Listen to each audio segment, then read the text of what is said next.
Good afternoon. Welcome to Policy Exchange. And for those of you who may have recovered from our winter party last night, I've been denounced in many quarters for having it called a winter party as a sign of emerging wokery here at Policy Exchange. In fact, it's just merely a sort of lineal progression from our postponed summer party in consequence of the general election to winter party. So if we've offended anyone inadvertently, sincerest apologies. And just to say, this, of course, latest instalment of our Future of the Left project. Policy Exchange, as the name suggests, is a place where we exist to exchange policies, those we agree with, those we don't, and it's a source of great pleasure in this period of enormous flux, change domestically, internationally, that both sides of the political spectrum should have a constant major re-evaluation and rethink of stances, of policies that they're promulgating, and this is the most important latest iteration in that. As one of the biggest thinkers of our time, Michael Lind, talking about after populism. Jason Cowley is much admired, outstanding editor-in-chief of the New Statesman. I hope I've got the full title right. It is in chief. For a few more days. For a few more days, very good. So it's like the transition period for Joe Biden. You can pardon whom you want, Jason, for atrocities against your editorship. Not that many people dare to commit atrocities. I can think of one, actually. But I better, on grounds of law of libel, I'd better not say any more, as I'm treading on the thinnest of ice. But Michael, I've admired your work so much since your brilliant defence, still the greatest defence of the Vietnam War and much else besides. So we're delighted. I know this audience assembled here today will put you through your paces, and you will put them through their paces. So thank you. Please express appreciation to our star team on this platform.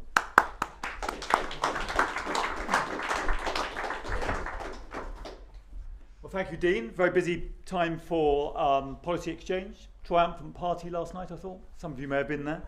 I'm here to introduce Michael. Michael Lind, writer, commentator, academic, public policy expert, fellow of New America, contributor to Tablet magazine, very important to include that. I think, along with John Gray, possibly David Goodhart as well, who's here, I'm pleased to say, Michael foresaw the political defeat of liberalism before many others, and our new class realignment that we saw come into play with devastating effect at the American election and the crushing defeat of Kamala Harris. Michael's most recent book is The New Class War, and even more recent, Hell to Pay, which is a defense of unions and organized labor. He's going to speak about after populism, but also he wanted to speak about after neoliberalism, the future of the Western left. Michael's going to speak for about 20-25 minutes, which is part of the Future of the Left programme here at Policy Exchange. Sadly, Jonathan Rutherford, who last night was described as a leading Labour intellectual. Are there any others? Can't be with us today, he's not very well. But I'm pleased to see Lord Maurice Glassman is here at the front of the audience, who's very much involved in the project. I'm delighted to see John Crudders here too today, who's also very much involved in the project and was absent last night because I think you're looking after your dog who is unwell. Is that true, John? I think I got that right, but that's enough of me. I'm going to tee up a few soft volleys for Michael to put away after he's spoken, and then I'm going to invite some questions from the audience. So, Michael Lind, what is the future of the left? Oh, thank you, Jason.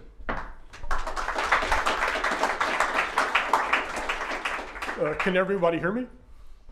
Well, it's a great privilege to be at Policy Exchange. Particularly, I admire the nonpartisan or transpartisan nature of this institution. So the subject is the future of the left.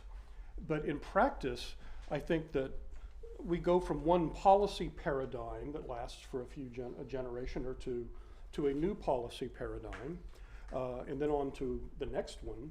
And at any given time, left, right, and center tend to share these basic assumptions. And what I would assert today is that the neoliberal policy paradigm, which succeeded this kind of mid-century settlement on both sides of the Atlantic, it's clearly over. And as long as the first Trump administration, one could still argue that Trump was a fluke, he was an accident. We were going back to normal with Biden, but the Biden administration in a different way broke pretty decisively with neoliberalism with respect to industrial policy, foreign policy, was the most pro-labor administration of Democrats in really since the 1960s. And Trump's reelection, even though it was a fairly tight race overall, was clearly a repudiation of the combination of neoliberalism in economics and identity politics that has animated the Democratic Party since the 2000s, or at least the 2010s. Trump won every swing state, had massive increases even in Democratic cities like New York and San Francisco and so on, that he still lost, but by a much narrower margin than any Republican.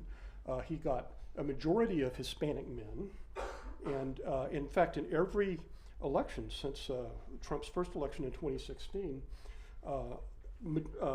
growing minorities of African Americans and Hispanics have shifted to the Republicans instead of, and it's not just Trump, because they've done this in midterm elections as well.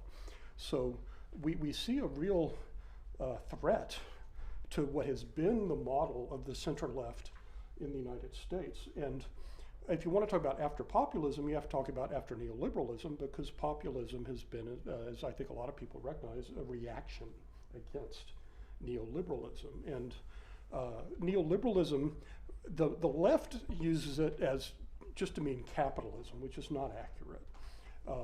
Properly speaking, it's this kind of moderate libertarianism that became the new consensus under Reagan and Thatcher, and then was inherited by Clinton and Blair up until the last decade or so. When it was combined with identity politics, then you get kind of a noxious mixture. So I'm not going to talk that much about the identity politics, but I'll focus on the economic aspects of neoliberalism and why, in my opinion, and that of many other people, they provoked this populist reaction, particularly from working class former constituents of center-left parties in the United States and Europe. So there were basically two models of neoliberalism, or two strategies. One was a growth strategy. The other was a strategy for distributing the gains from growth, from sharing them with the working class majority. The strategy that was promised by neoliberalism was that the US and other industrial countries would shed low-wage, less productive jobs to countries like Mexico and China and Thailand and Vietnam, but then would have the industries of the future, which would include manufacturing industries. It wouldn't all be services. And these knowledge-intensive industries would create better jobs than the ones that were being lost. So that was the first part. It was this knowledge economy, industries of the future growth model. The second part, sharing the gains of growth, involved distribution, or redistribution rather, for the losers. So the factory workers who were laid off, assuming they weren't near retirement age, would either be retrained, or in some cases, the economists really liked them. They would be paid compensation by the winners, right? So you would tax the winners of the new knowledge economy, and then you would send compensatory insurance that could be used for training or some kind of transition for the laid off factory workers, who would be laid off, by the way, not by foreign sweatshops, but by new humming robotic factories in Detroit, right, and in the Midlands and in East Germany and so on. Well, needless to say, this did not happen. Neither the neoliberal growth model nor the neoliberal sharing the gains model from growth ever came into being. It never really existed. What you got instead of this knowledge economy was economies on both sides of the Atlantic driven by asset price inflation and by immigration-driven population growth. And I won't go into the details now, and they're disputed among economists, but what happened was, as countries deindustrialized, and particularly as manufacturing moved to China, China recycled its manufacturing surpluses, not by buying more manufacturing goods from the US and Europe, but by investing in real estate in some cases, but primarily by buying, for example, in the United States, dollar-denominated bonds and dollar-denominated housing mortgage securities and so on.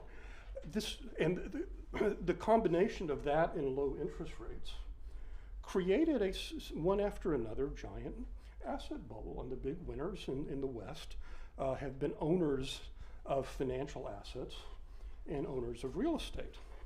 Well, this is not what Clinton and Blair and the neoliberals promised, right? That is, if you're a rentier capitalist and you own downtown real estate, or if you're gamble on stocks and bonds, you're just going to have all this flood of money coming in.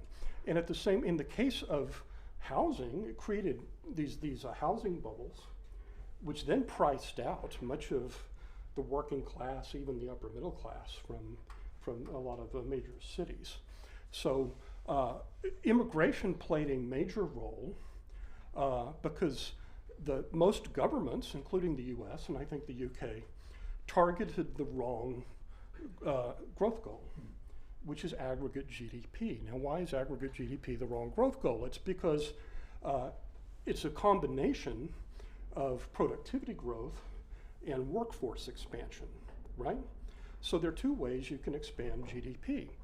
You can expand the number of workers while having productivity stagnant or even declining if you expand the number of workers enough. Or you can have the same or fewer workers who are more productive. Either way, your GDP goes up. So expanding productivity is difficult, and I'll talk about that in the second half of my remarks. Importing people to grow GDP just by adding them to the labor force mathematically, that's very easy to do. And in addition, when you import workers to inflate GDP, you also help out rentiers, right? They have to live somewhere, they have to rent apartments, they have to borrow money from banks, and so on. And so the governments of the West saw mass immigration of both skilled and unskilled workers. There was a coalition in favor of this, right? Both employers, and it also kept down wages. So the establishment press on both sides of the Atlantic told us for 20 years that immigration has no effect on wages whatever. No matter how many people are introduced to a particular labor market, no natives lose their jobs, no natives have their wages suppressed. Then we had this post-COVID inflation because of tangled supply chains. And there was very low immigration during the COVID pandemic. So in the United States, workers had the greatest bargaining power in 2020, 2021 that they had in really generations. And so fry cooks and janitors and so on, they were demanding these big wages, better vacation packages, all of this. Immediately, the financial and business elites in the US say, this is terrible, wages are going up. Something must be done before this is translated into wage-driven inflation, which is a genuine danger, I'll grant you. So they said, we need more immigration. Well, wait a second, so how does immigration address inflation? It keeps prices from going up. Well, exactly how does immigration keep prices from going up? It suppresses wage growth. It suppresses the bargaining power of the workers to demand raises. So we've heard these two completely incompatible stories, that immigration has no effect on wages, and then that it's absolutely essential to keep workers from making more money. So that's the failure of neoliberalism. You have the asset bubbles, and then for redistribution was the method. One former Obama top economic advisor told me, our policy is deregulation plus redistribution. Well, we got the deregulation. We never got the redistribution because in a globalized economy, it's very easy to hide your corporate or individual wealth in the Cayman Islands or in Panama or whatever from the massive taxation, which is just politically not realistic. So where does the center left go from here if it wants to avoid this backlash, this populist backlash? Well, I think you do the opposite of what the neoliberals did. So your growth model has to depend on increasing productivity rather than just swelling the workforce at the same level of productivity. You can have, selective immigration. That's good in many ways. But you can't depend on asset bubbles and population growth to drive your economy. And the target should be not aggregate GDP, but per capita GDP and per capita labor productivity. So how do you go about doing that? Well, in just a few minutes, I'll suggest you have to distinguish between the tradable sector of the economy and the non-traded sector. The tradable sector is goods or services that can be exported to foreign markets. So some of them are physical material goods that you can put on container ships and ship elsewhere. Some of them are business and financial services, like the ones that the UK exports and the US as well. Here, the basic danger I see for the center left, and for that matter, for like-minded people on the center right, is confusing production with innovation. Ralph Gomery, the former chief mathematician of IBM and for a long time the president of the Sloan Foundation, gave an address I was at one time where he said, what is better, to invent the automobile or to make the automobile? So the former leading mathematician of IBM said, well, you want to make it, of course. That's where the money is in the long term. And that's true in general. If you invent a new technology and you immediately then license it for production in another country, well, who in your country benefits from this invention? The great entrepreneur, the inventor, gets this stream of licensing royalties from abroad, buys a country house, a yacht, fleets of servants, right? But other than that, your economy really doesn't improve very much. If you have massive high-tech manufacturing centers and the accompanying high-tech logistics, and you're cranking out whatever it is, let's say electric vehicles, drones for civilian use and so on, to hundreds of millions of potential consumers in the developing world, in Africa and South Asia, as well as Asia and Europe and North America, then you've got your manufacturing base is this permanent asset. The United States was not the most inventive country in the world in the 19th and 20th centuries. All of the inventions were made in Europe, a lot of them in the UK. The British pioneered computers, nuclear energy, radar, television, jet engines, and lost these industries in the 1950s and 60s because of the scale of the US. So my first recommendation is you need to produce things, not simply invent them. My second recommendation for the traded sector is the ownership matters less than the production being in your country. And if you're a middle-sized country like the UK, which is still one of the biggest countries in the world overall, it's more important to be part of a global supply chain making high value-added goods than it is to necessarily owning the company. So for example, Rolls-Royce is very important in civil aviation worldwide. It creates lots of jobs and high value-added in the UK. But it sells its engines, jet engines, to Boeing and Airbus. So that's something to think about and get away from this, the startup approach and care more about national production than national ownership. Well, I'll conclude by talking briefly how in a post-neoliberal model that's trying to head off populist anger, which can be very destructive if there's no strategy behind it, how do you share the gains from productivity growth, assuming you have it? And I think it's something that we knew in the 20th century, and the elite forgot it or suppressed it beginning in the 1980s and 1990s, it's worker bargaining power. So the official myth of neoliberalism is that wages are determined by the marginal productivity of each individual worker. I mean, I kid you not, this is what is taught, in economics departments. So you can't raise wages for janitors, say, because whatever the wage is determined by their productivity. Well, how do you know that's their productivity? Because that's what they're paid by their employers. This is a complete tautology, right? The alternate theory is that wages, and this goes back to Adam Smith. He talks about this in the Wealth of Nations, that wages are determined by the bargaining power, respectively, of the employer, the master, as Smith says, and the worker. Now, it's true, if you pay the janitor $100,000 a year, then maybe you're going to bankrupt the company. But most firms in a modern economy, and particularly the large capital-intensive firms, have market power. They can decide how to set their prices within a certain extent. There's not this world of perfect competition where you can't raise prices. Firms can also decide what percentage of the profits are going to go to shareholders, manager, and labor. So for 30, 40 years in the West, because of weak bargaining power, largely because of deunionization, the managers and shareholders have gotten a larger profit share and the workers less because they can get away with it.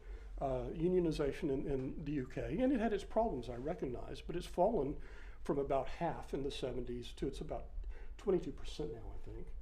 In the US, it has collapsed from a third of the workforce in the 50s to 6% and falling.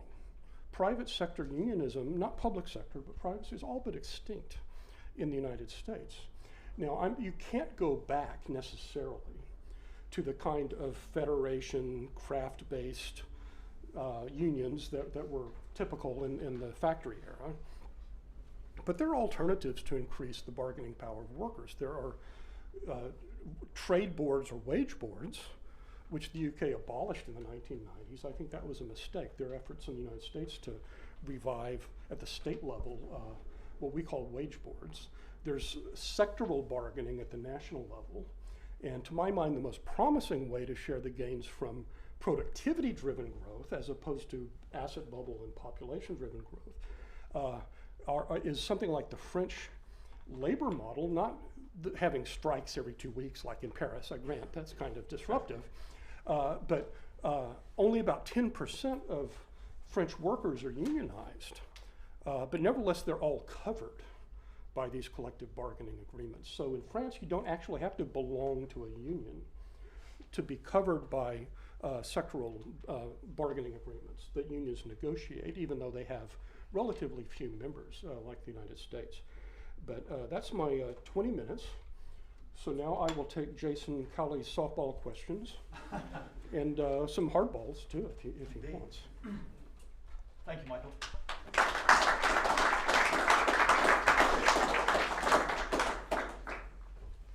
Very interesting there, where you have some actually constructive proposals there for what might be a new left, or I think you use the phrase newish left. But let's go back a bit. You've said in your writings that the Republicans and Democrats have exchanged communities, and that the left is defined now by a kind of college-educated white managerial overclass. Do you want to just talk about that significant shift and how it's played out and what it might mean, and how the Democrats, but also the European left, might start to win back some of those communities that they've lost? Well, I think it's true on both sides of the Atlantic, but it's particularly striking in the United States. For most of my life, until the 1990s, the Democrats were the white working class party. They were more protectionist. They were more restrictionist on immigration because of the labor unions. Were very skeptical about immigration. The Republican Party, up until the 1990s, got most college-educated voters.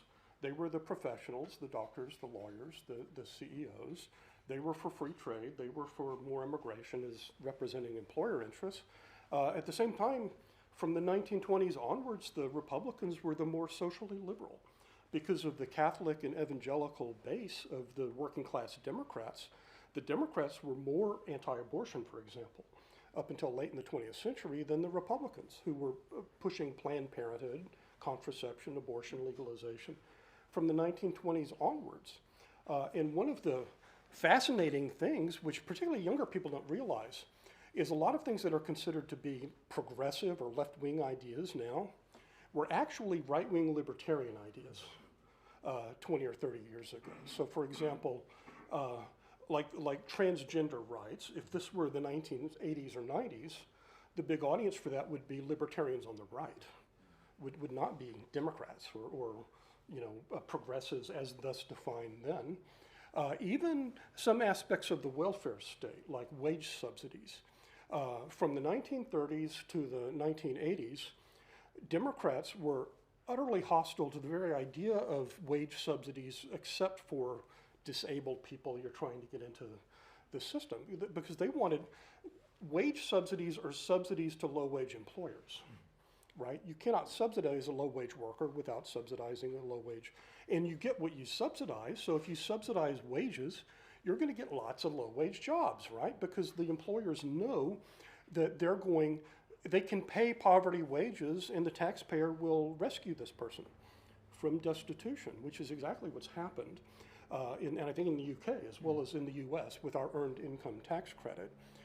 So what happens is, largely over cultural issues, not so much economic, the largely Catholic and evangelical Protestant white working class migrated out of the Democratic Party. And there was an element of racial backlash in the 60s and 70s, but that's exaggerated. It really is more religious and cultural by the 80s and 90s. The socially liberal elites who had been moderate Republicans move into the Democratic Party, and this was already well underway under Barack Obama, who said, we're Eisenhower Democrats, right? Donald Trump is really essentially a New York, New Jersey Democrat of the 1970s and 80s. I mean, he has those attitudes, right? And he was apparently a Democrat for most of his life. He then tried to take over the Reform Party of Ross Perot in 2000 and failed. And then kind of, what else is there to do? He decided to take over the Republican Party and succeeded. And you see the same thing in Europe. So the question is, well, how do you appeal to working class people? Well, the first thing you do is you ditch identity politics.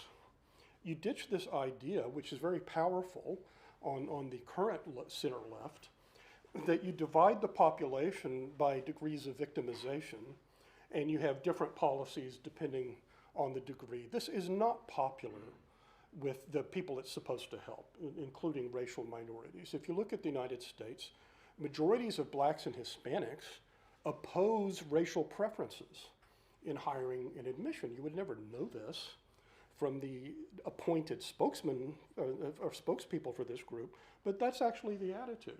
But when you say, Michael, you can ditch identity politics as you define it, but isn't it completely embedded in the cultural institutions, in the universities, in the schools, in the third sector, charities, and so on? Isn't it? I mean, this country for sure, the right, who have been in power for a long time here, they also felt they needed something like a counter-hegemonic project where they went inside the cultural institutions and took them over.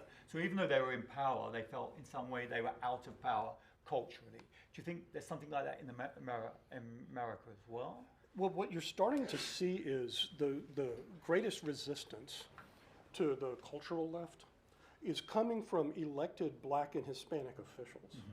So for example, you have Richie Torres. He's does not have a college degree, is of a Puerto Rican background, is openly gay, member of Congress from the Bronx.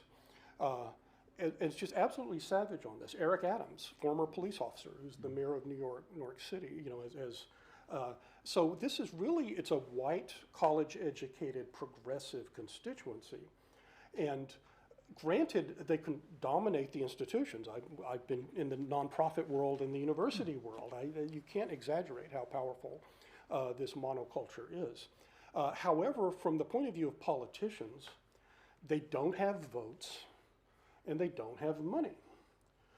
Even on the votes, these cultural left NGOs claim they can turn out vast numbers of voters, but that claim has been shown to be a paper tiger now by this election in the United States, among others, because next time, somebody who gets a grant from the Ford Foundation and says, I speak for African Americans, you have to do, support affirmative action and do all this stuff. The Democratic politician, the center-left politician, can say, well, yeah, then what about like the growing shift of African American voters without college educations to the Republican Party? So the elites are important in a Gramscian sense, right? You have having hegemony because you've burrowed in to the bureaucracy and to the opinion-forming culture industry, and that's a battle. But at the end of the day, if the donor class and the actual politicians say this is hurting us with voters and thus with gaining power, then I think that's where the pushback has to come from. Okay, we talk a lot about populism, sort of anti-system movements. John Gray has a very good comment on this. He says populism is a term used by centrist liberals to describe political blowback against the social disruption that their policies have created.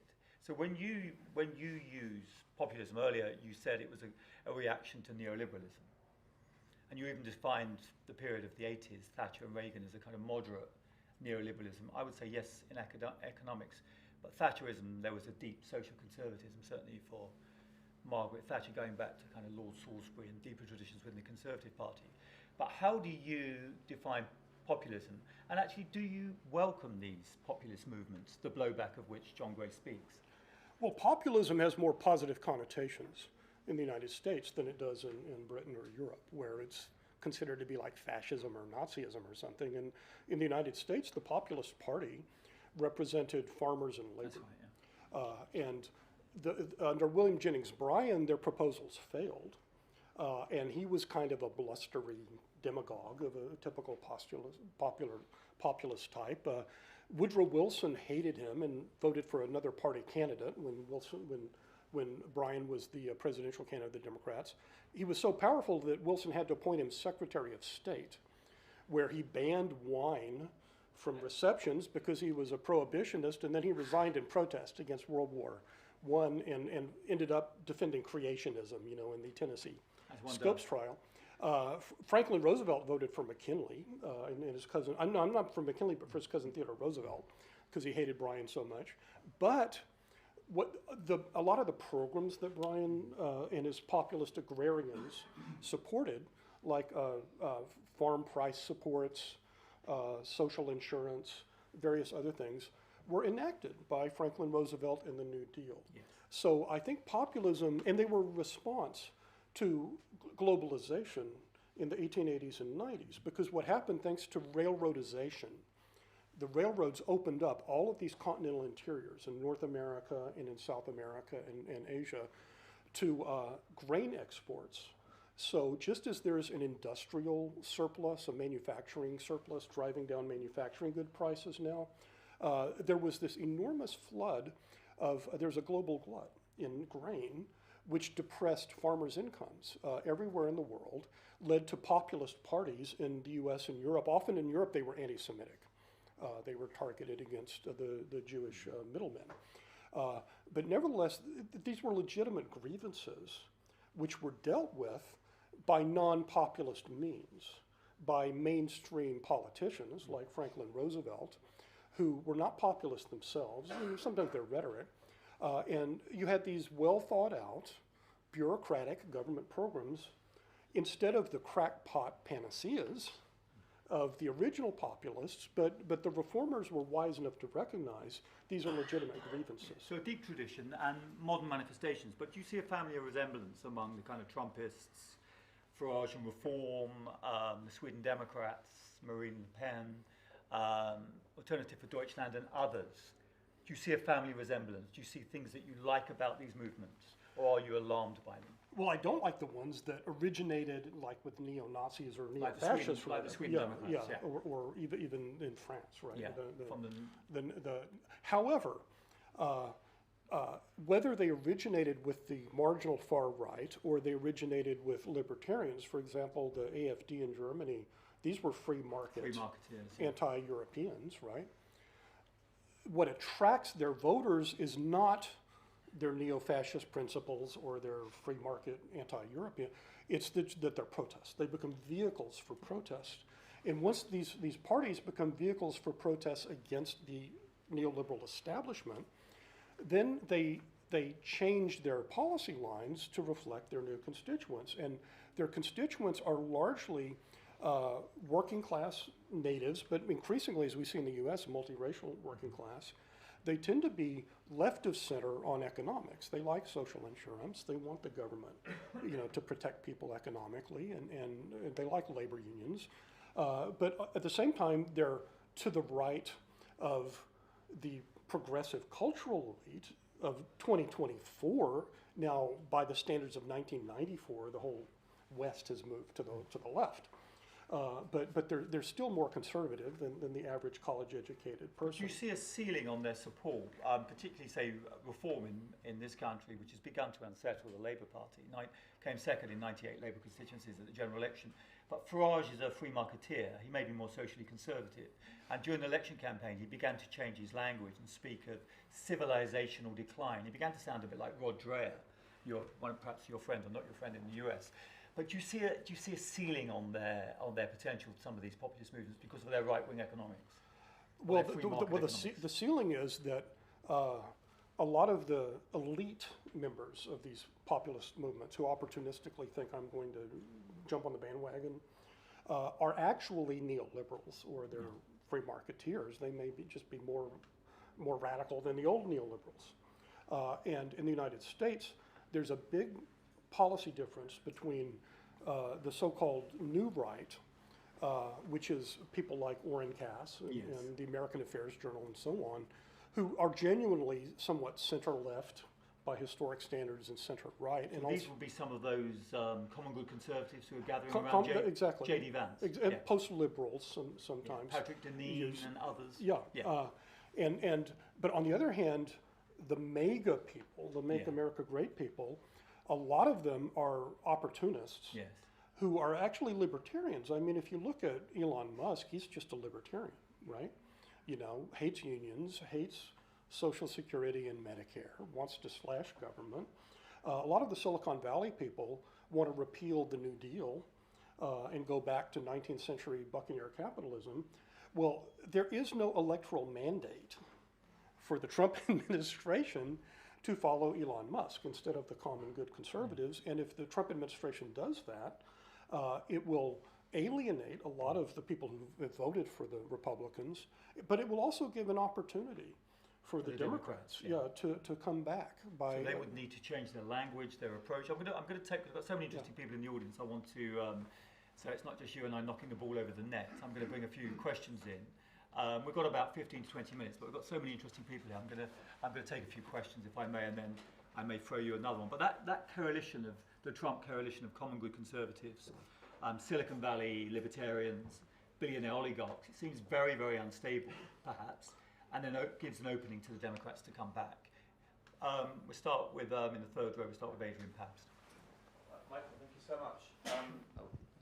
Thank you so much, Michael. That was really, really brilliant. So a lot of people for the last 10 years or so have been looking back to the New Deal and to sort of the post-war, Keynesian settlement, shall we say, for inspiration to build something that comes after neoliberalism, including people on the right, like our friend Sobra Mari, who describes himself as a pro-life New Dealer.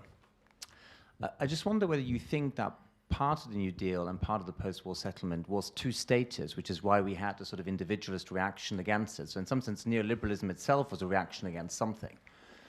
And whether, if that's the case, we need to look to other sources too. We need to look to, Karl Polanyi and other ideas, more like the mutualist tradition, if we are going to build something that isn't just statist versus the individualist sort of consensus we've had for 40 years. That's an excellent question, and I think it gets to the heart of what exactly the New Deal and the post-war settlement in the UK and German Christian democracy and so on was really about. In the memory of academics and intellectuals and journalists, the New Deal was either about big government agencies or it was about Keynesian demand management. And this has crippled the Democrats to this day. And we saw this under Biden, where they think, oh, we're going to be like the New Deal. We're going to borrow money and spend it, right? It's like Keynesian spending. If you properly understand the post-war settlement, it was not statist in as much as it was based, as I said, on farmer-labor kind of corporatism and tripartism. The governments in the UK and in Germany and France and the US and elsewhere brokered this negotiation, particularly between organized labor and employers.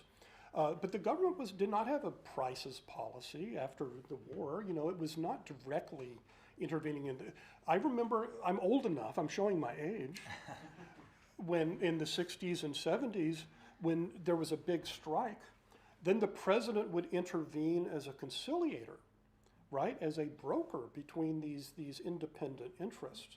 So I think you're right that both the center-left today and the center-right think that this post-war settlement was mainly about big government bureaucracy and centralization and deficit spending. But I think if you actually look at it, it was really about worker power.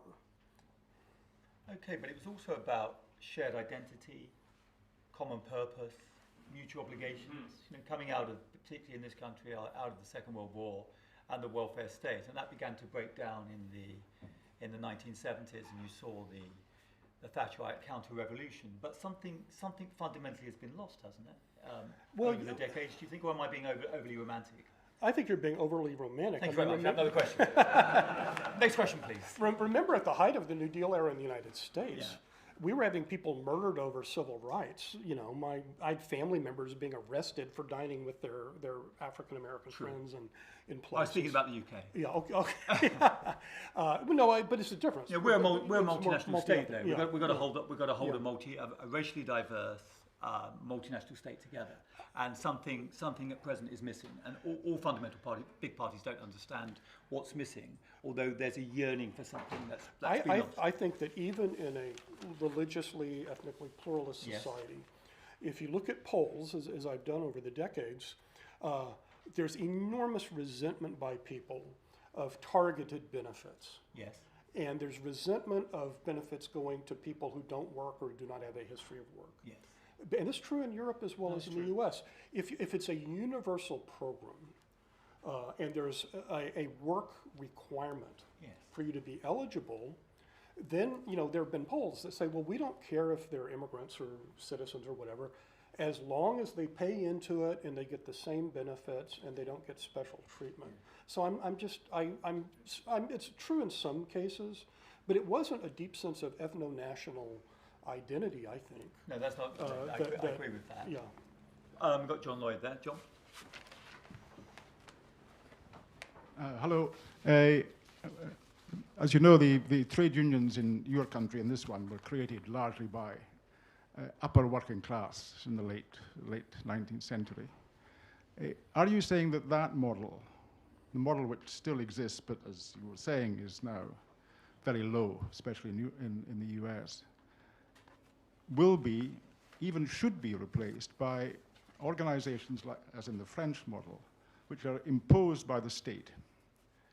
And that is the way, indeed, you're arguing, I think, the only way in which wages can be created, which wage levels can go up, because the trade unions can no longer force that. That's your argument.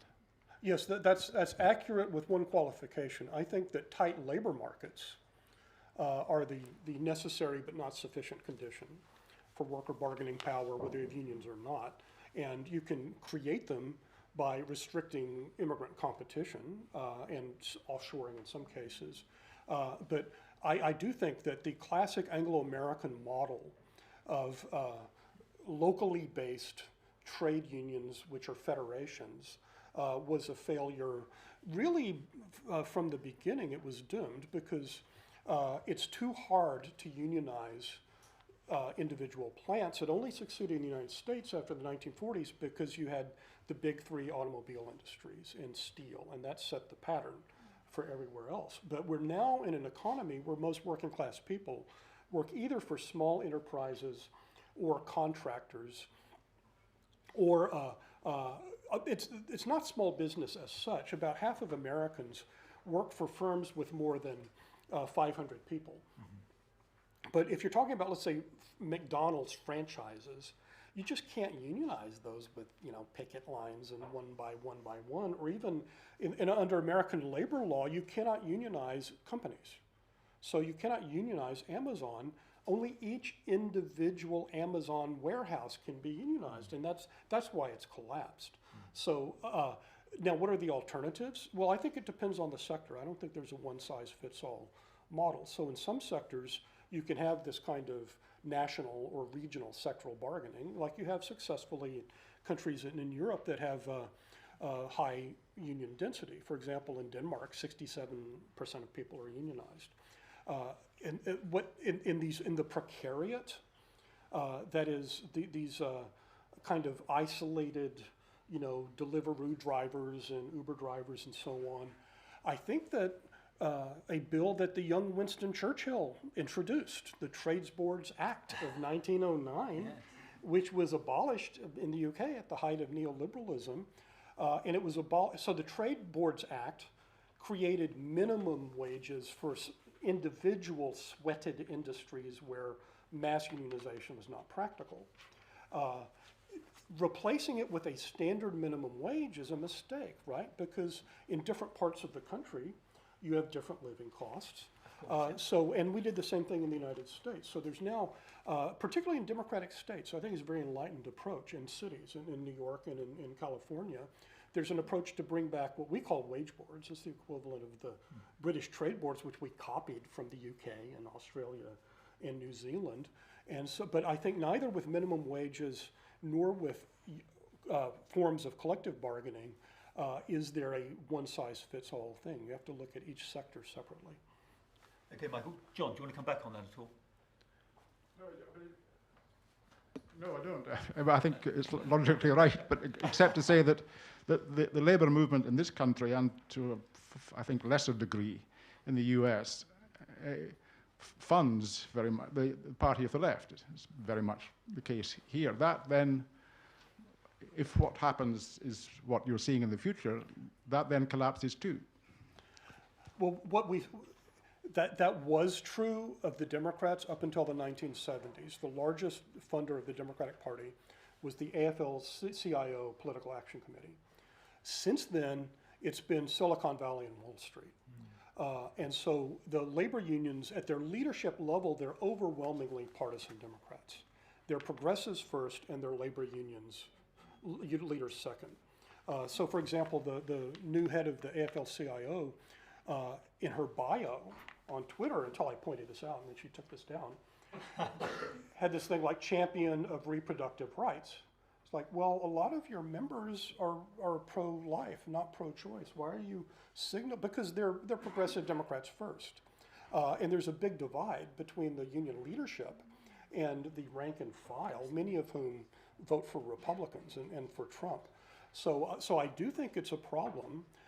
And you see, for example, Trump had the leader of the Teamsters Union address the Republican National Convention. That was a real break from Republican neoliberalism, has appointed a relatively pro-labor Secretary of Labor, a Republican Congresswoman.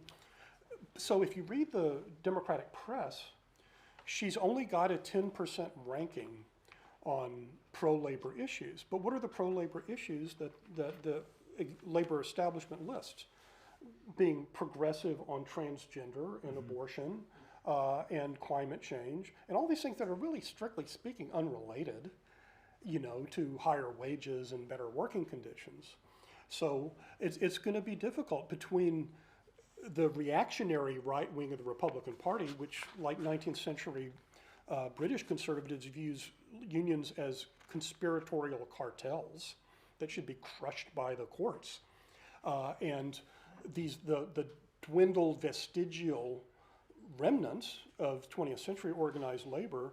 It's a big lift, I grant. Okay, I think David wanted to come in with a question.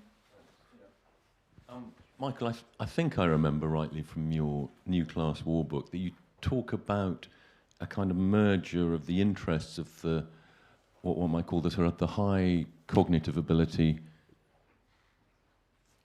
the kind of high cognitive ability meritocracy merging its interests with the kind of more established elites, which ends up leaving a lot of, the majority of us, people of average ability, feeling like second-class citizens, at the same time that you have an increasingly dominant, you have kind of rising expectations in society, a dominant ethos demanding a high level of recognition and equality, and this ends up creating a sort of a crisis of morale for people who are not in that high cognitive ability meritocratic elite.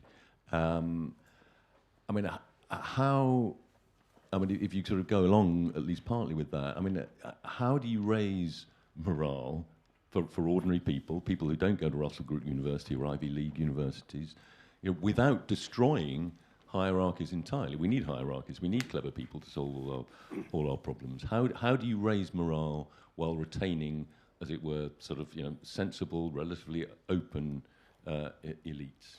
Well, you're right, and you've written about it eloquently yourself about this merger.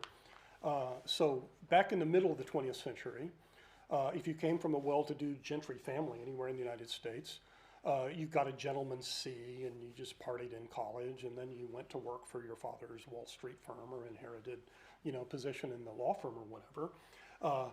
Thanks to meritocracy, you had the trust fund babies who still exist, at least had to try to get into competitive universities. It didn't really matter. Your family name mattered more than where you went to school.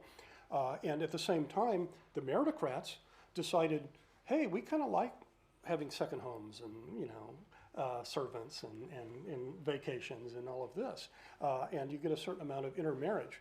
I think what you're talking about in terms of morale, if I understand you, David, is that the promise of, let's say, the New Deal in the US, which I know the best, but also social democracy in Sweden and Christian democracy in Germany and the equivalent in the UK, was not that you had to leave the working class in order to have a decent life, because the working class numerically was so overwhelmingly dominant. That just wasn't, it was like saying in an agrarian country, where most people are farmers, that, well, you have to stop farming. It's not realistic, right? So the promise was, in 1950, thanks to the New Deal, which was shared by Republicans like Eisenhower and Nixon, the children of the auto worker can still work in the auto factory. It will be more automated, and they'll have 2 cars instead of 1 car. And then the grandchildren may still be working class, but they'll have slightly more appliances, and they'll have 2 flying cars, right? Or maybe 3 flying cars, 1 for the teenage kid. But they will still be working class. This narrative changed, and I watched it happening in the United States in the 1980s and the 1990s with neoliberalism. And the left neoliberals said, our policy of for the working class is to help them escape being working class. There's something humiliating, there's something degrading, right? So you have to go to the university, so then we will make everybody go to the university. And since when a college diploma was scarce, it had a scarcity premium, and quite illogically, the left neoliberals said, well, if everyone goes to the university, everyone will make more money, right? Which is kind of like if you're in Britain saying, well, if everyone is knighted, and knights tend to have above average income, right? And so the right neoliberal version, the conservative version, was you too can found your own multi-billion-dollar global business, right? So those were the 2 versions. As one Republican summed it up to me, the right says you too can be a millionaire, right? Just quit your job in the working class, go found your own business.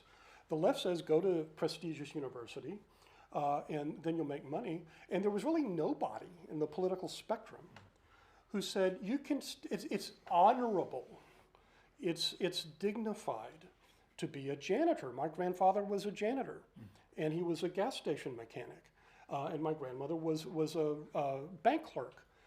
And so the New Dealer said these are honorable jobs. The dignity of labor. Yeah, you have these murals, right? It shows construction workers and manual laborers, and so very masculinist, I grant you.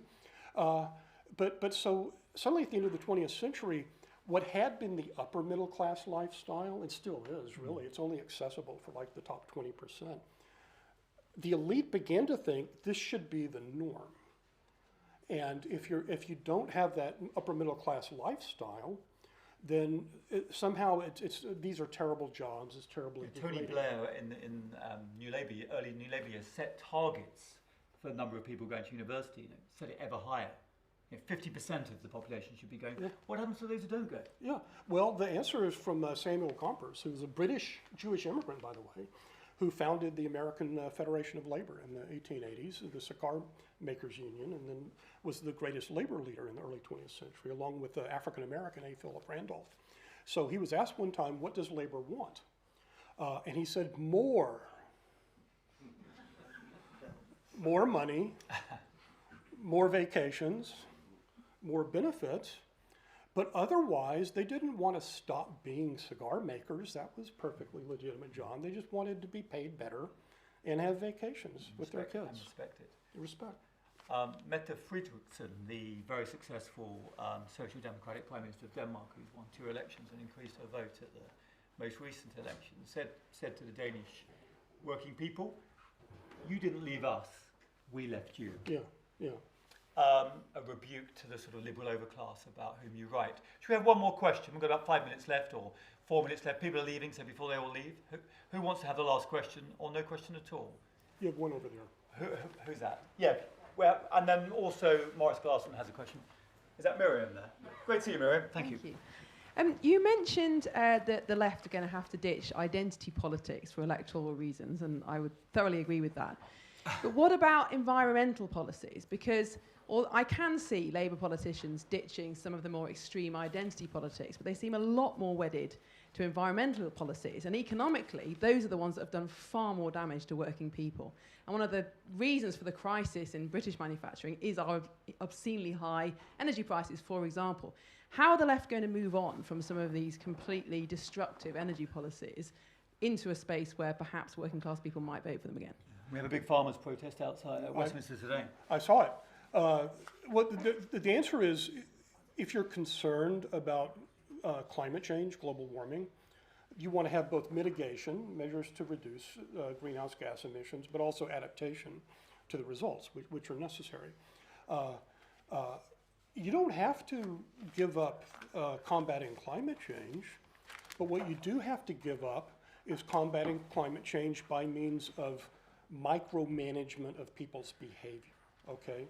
So if you're serious about reducing greenhouse gas emissions, in my opinion, then you can't get rid of nuclear energy. It's a zero carbon source.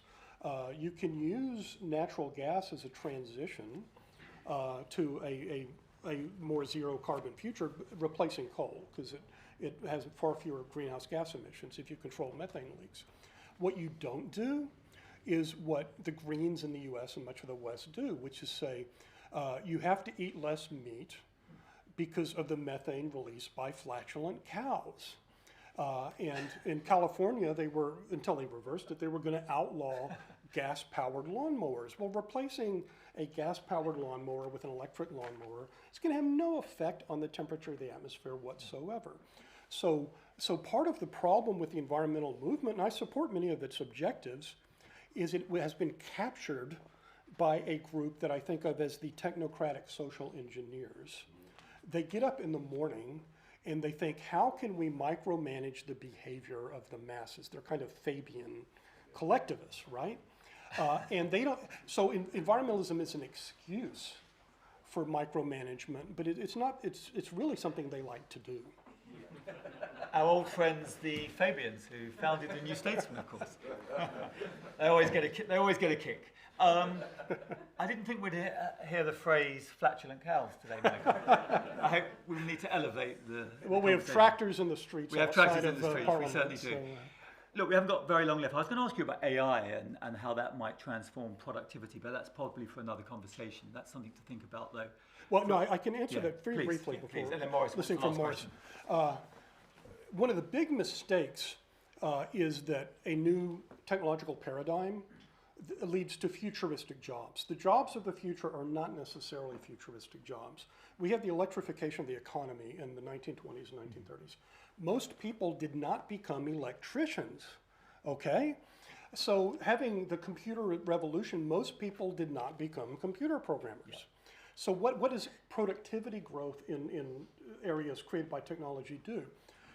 The labor is shed from the automated sector to other sectors that can't be automated. So you're going to see an expansion of jobs that are not new. We're familiar with them now. I mean, they're service jobs, teachers, nurses, nursing aides, and so on. That's going to grow as a share of the population. They don't have to know how to program their microwave or be physicists or whatever. And so what you can do is, instead of having 3 teachers or 1 teacher to 30 students, you can have 3 teachers, each with 1 to 10 students. You can have fewer nurses to clients. But those are going to be the jobs of the future that are created. There will be some new, electric car repair jobs and so on, but it will mostly be existing jobs that grow as a share of the workforce. Okay, that's good. Do you want the last question, Morris, or not? You're ambivalent. If you're ambivalent, we should stop. I would like to first of all thank you to Julia and Dean at Policy Exchange for facilitating this conversation, but also the Future of the Left programme, led by Jonathan Rutherford, who's not here today. So thank you for that. Policy Exchange is all about the exchange of ideas, both on the left and right, or right and now the left, I should say. But above all else, I'd like to thank Michael Lynn for that wonderful, I was going to call it a performance, but it was much more than a performance. It was very thoughtful, and I'm sure we'll all take away a lot from it and think about it. So thanks for your time, Michael. Thank you. Thank you.